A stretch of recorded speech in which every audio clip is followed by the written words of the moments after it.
నమస్తే. ప్రస్తుతం మనతో పాటు సీనియర్ జర్నలిస్ట్ భరద్వాజ్ ఉన్నారు. ఆయనతో మాట్లాడదాం. నమస్తే సార్. నమస్తే. Sir, double iSmart Shankar movie release అవబోతుంది. అయితే దీనికి సంబంధించి 2 సాంగ్స్ రిలీజ్ అయినాయి. అందులో ఒకటి మారుముంత చోడు చింత అనే సాంగ్ రిలీజ్ అయింది. అందులో కేసీఆర్కి సంబంధించిన ఒక క్లిప్ కాదు, వాయిస్ వాడారు. దానికి బాగా వివాదం చోటు చేసుకుంటుంది. ఎందుకంటే కేసీఆరే డైరెక్ట్గా పూరి జగన్నాథ్కి వార్నింగ్ ఇచ్చారు అని చెప్పేసి వార్తలు వస్తున్నాయి. అసలు ఏంటి సార్ ఇదంతా? అంటే ఆ పాటలో అదే ఒక ఐటమ్ సాంగు పాట ఆల్రెడీ బయటకు వచ్చింది. వీడియో ఫుటేజ్ కూడా బయటకు వచ్చింది. ఆ వీడియో ఫుటేజ్లో కేసీఆర్ గారి పాపులర్ డైలాగ్ ఒకటి ఉంది. ఆ పాపులర్ డైలాగ్ ఏంటంటే, అయితే ఏం చేద్దాం మరి అన్న టోన్లో ఆయన ఏం చేద్దామంటావు మరి, ఆయన్ని ఎవరైనా ప్రభుత్వ విధానాల మీద ఏదైనా ప్రశ్న అడిగితే ఆయన ప్రెస్ మీటుల్లో తరచూ ఆ మాట అడిగేవాడు కౌంటర్ క్వశ్చన్గా. అంటే ప్రశ్నకి ప్రశ్న సమాధానమా అని అడిగితే అలా కాదు, కానీ అయితే మరి ఏం చేద్దామంటావు అన్న టోన్లో అడిగేవాడు. ఇలా చేస్తోందని నువ్వు విమర్శిస్తున్నావు కదా, నీ దగ్గర ఏదైనా ఆల్టర్నేటివ్ ప్రణాళిక ఉంటే చెప్పు, దాని మీద మాట్లాడదాం అన్న టోన్లో అనేవాడు ఆయన ఆ మాట. అయితే మరి ఏం చేద్దామంటావు మరి అని దీన్ని ఆ పాటలో వాడారు. అంటే మెయిమ్స్లో ఇది విపరీతంగా వాడకం జరిగింది. ఈ మాట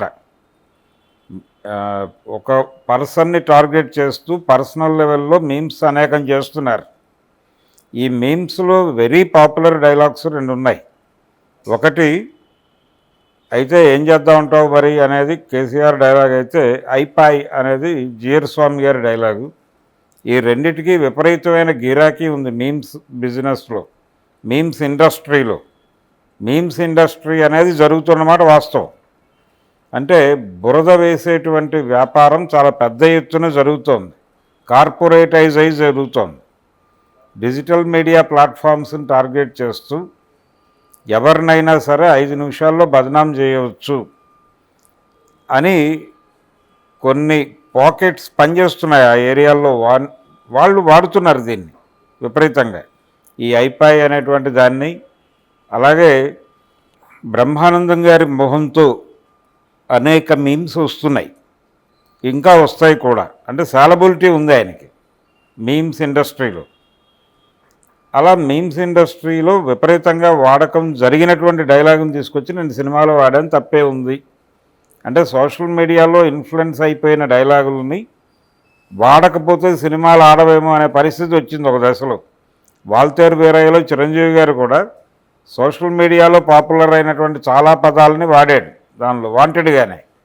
ఎందుకు వాడారంటే అవి వాడటం ద్వారా ఈ జనరేషన్కి కనెక్ట్ అవ్వచ్చు అనేది ప్రోగ్రాం. అట్లా మేము వాడాము, దానిలో తప్పే ఉంది అంటాడు పూరి జగన్నాథ్ గారు. కాకపోతే ఇక్కడ గొడవ ఏంటంటే, కేసీఆర్ 10 ఏళ్ల పాటు ఒక రాష్ట్రానికి ముఖ్యమంత్రిగా ఉన్న వ్యక్తి, ఒక గౌరవప్రదమైన వ్యక్తిలో ఉన్నాడు. ఒక పార్టీ, అది జాతీయ పార్టీ అంటున్నారు ఇప్పుడు, జాతీయ పార్టీగా రూపుదాల్చిన ఒక ప్రాంతీయ పార్టీకి ఆయన బాస్. అటువంటి వ్యక్తి మాట్లాడిన మాట పట్టుకెళ్ళి ఒక ఐటమ్ సాంగ్లో ఎలా వాడతారు మీరు అనేది ప్రశ్న.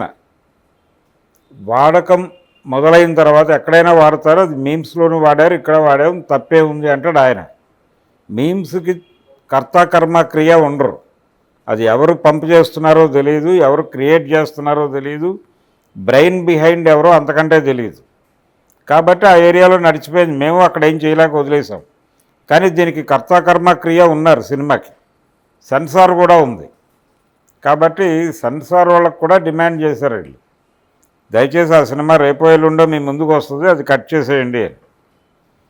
కట్ చేయడానికి పూరి జగన్నాథ్ కూడా ఇబ్బంది పడ్డాడు, కట్ చేసేస్తాడు. ఇప్పుడు వాంటెడ్గా ఎందుకు జరుగుతోంది ఈ ప్రోగ్రాం అంటే ఆయనకు అవసరం.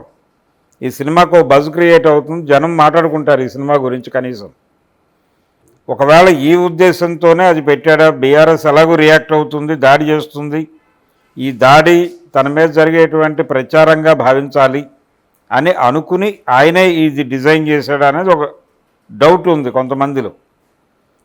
అది ఒక రకంగా సినిమా ప్రమోషనల్ స్ట్రాటజీలో భాగంగా జరిగిందేమో అనే అభిప్రాయం కూడా ఉంది. కాబట్టి కేసీఆర్ రియాక్ట్ అవ్వట్లేదు, క్యాడర్ రియాక్ట్ అవుతోంది, క్యాడర్ మాట్లాడుతోంది.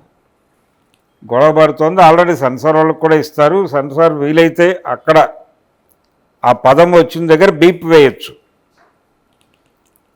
అంతకు మించి మార్గం లేదు. కానీ ఆ బీప్ సౌండ్ విన్న వాళ్ళకి తెలుసు అక్కడ ఏముంటుందో.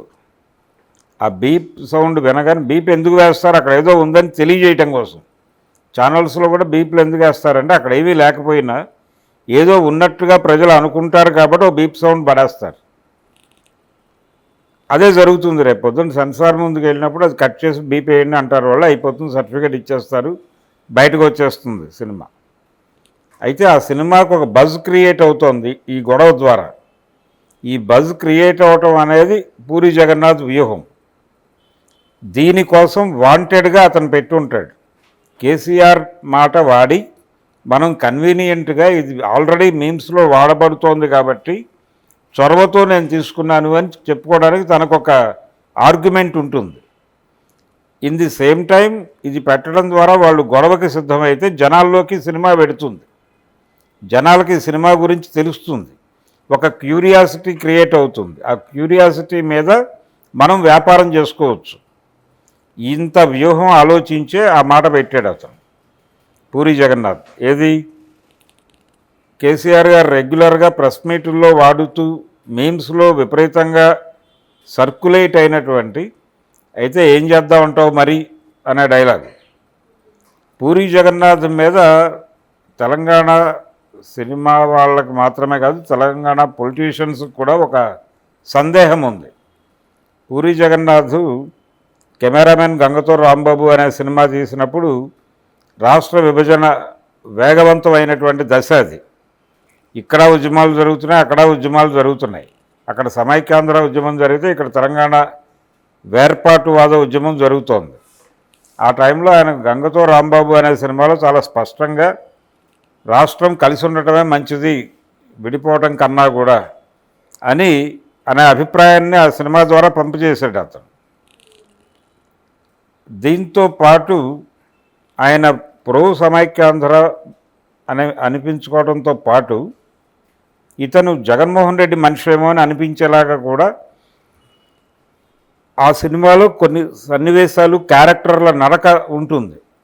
పర్టికులర్గా చంద్రబాబు నాయుడు గారికి ఉన్నటువంటి ఒక హెల్త్ ఇష్యూని ఆ సినిమాలో హైలైట్ చేశారు. ఇలా చేయటం ద్వారా ఒక బజ్ క్రియేట్ అయింది ఆ సినిమాకి. సినిమా ఫైనల్గా అది ఫెయిల్యూర్ వెంచర్ అయినప్పటికీ కొద్ది రోజులు జనం మాట్లాడుకున్నారు ఆ సినిమా గురించి. అలాంటిదే ఇప్పుడు చేయబోతున్నాడు ఆయన. ఆ రోజున ఎలాగైతే తెలంగాణ వ్యతిరేకిగా ముద్రపడ్డాడో పూరి జగన్నాథ్, ఇప్పుడు కూడా ఆ వ్యతిరేకతతోనే కేసీఆర్ మాట తీసుకొచ్చి ఇక్కడ వాడారు అని మాట్లాడుతున్నారు. అంటే ఒక రకంగా సమైక్యాంధ్ర తెలంగాణ ఉద్యమాలు జరిగిన నాటి వాతావరణము, ఆ ఆర్గ్యుమెంట్లు ఇప్పుడు మళ్ళీ రైజ్ చేయటం ద్వారా తన సినిమాకి ఒక బజ్ క్రియేట్ చేసుకోవాలనే ప్రయత్నం చేస్తున్నాడు పూరి జగన్నాథ్ అనే వాదన కూడా ఉంది ప్రస్తుతం మార్కెట్లో. ఇది కేవలం అంటే వాళ్ళిద్దరికీ ఈ సినిమా సక్సెస్ కీలకం. హీరో రామ్కి, అలాగే డైరెక్టర్ పూరి జగన్నాథ్కి. ఆ రోజున ఆ సినిమా తీసినప్పుడు కెమెరామెన్ గంగతో రాంబాబు సినిమా తీసినప్పుడు జగన్ మనిషి అనుకున్నారు. జగన్ని, పూరి జగన్నాథ్ని వైఎస్ జగన్ మనిషిగా భావించారు. ఎందుకంటే చంద్రబాబు మీద పర్సనల్ లెవెల్లో దాడి ఉంటుంది, కేసీఆర్ మీద పర్సనల్ లెవెల్లో దాడి ఉంటుంది, కేటీఆర్ మీద పర్సనల్ లెవెల్లో దాడి ఉంటుంది ఆ సినిమాలో. పవన్ కళ్యాణ్ ఉన్న సినిమాలో ఇప్పుడు కూటమిలో కీలక పాత్ర పోషిస్తున్నటువంటి పవన్ కళ్యాణ్ నటించిన సినిమాలో చంద్రబాబుకు ఉన్నటువంటి అనారోగ్యం మీద జోకులు ఉంటాయి. ఆయన లైఫ్ లాంగ్ డిసీజ్ మీద జోకులు ఉంటాయి. అందులో ప్రకాష్ రాజుతో చెప్పిస్తారు ఆ డైలాగ్. ఇంత జరిగింది ఆ సినిమాకి సంబంధించి. ఇప్పుడు ఆ ప్రభావం ఇప్పుడు దీనిలోకి క్యారీ ఫార్వర్డ్ చేసి దీన్ని వాడుకుందామని ట్రై చేస్తున్నారు. ఆ సినిమాకి బజ్ క్రియేట్ చేయడానికి పూరీయే వాంటెడ్గా ఇది ఒక పబ్లిసిటీ స్ట్రాటజీలో భాగంగా చేస్తున్నట్టుగా అనిపిస్తోంది గొడవ చూస్తే. ఇది ముదరదు, సీరియస్ అవ్వదు, ఇది తీసేస్తారు. ఎలాగో సెన్సార్కి వెళ్ళినప్పుడు కట్ అవుతుంది, కట్ చేసినప్పుడు అక్కడ బీప్ వేస్తారు. బీప్లో ఏముందో జనాలకు తెలుసు.